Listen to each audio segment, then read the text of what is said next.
the materials we use, and how we built our model. So here's how our model came to life.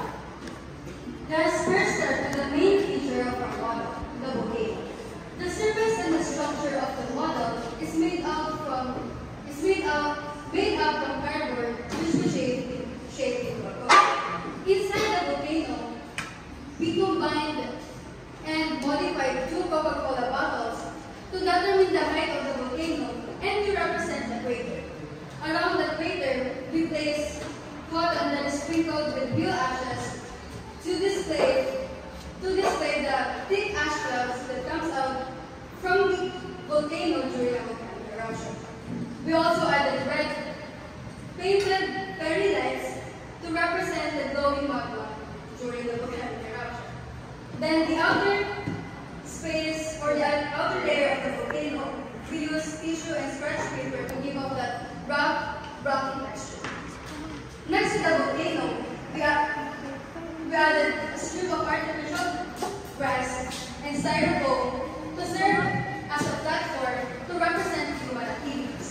Here we place houses that is built from barbecue sticks, and we also place printouts of humans and animals to bring the scene to life.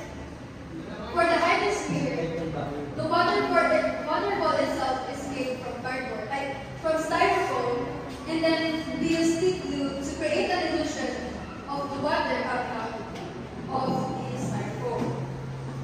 Down here, which is the pond, we use aluminum tray pan to hold the water and to represent the pond.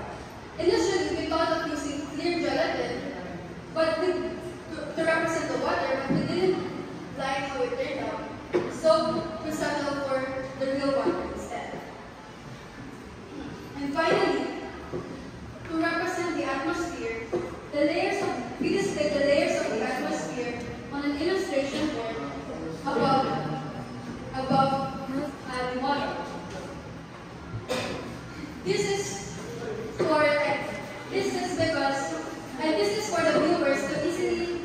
for the viewers to easily see how the volcano interacts not just with the land, water, but also with the air above.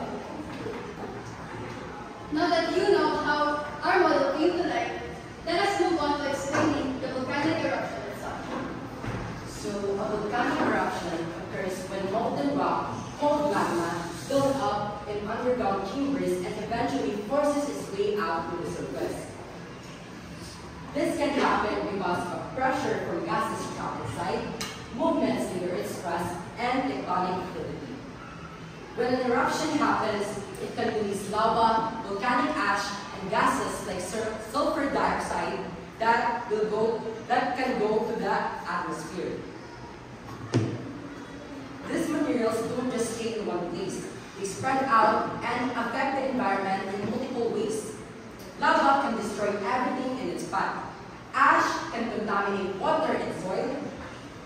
And gases can influence the air we breathe and even alter the weather for a period of time. But to fully understand this, let's now go through how the four subsystems interact during the eruption. So first is the geosphere. Geosphere is the solid part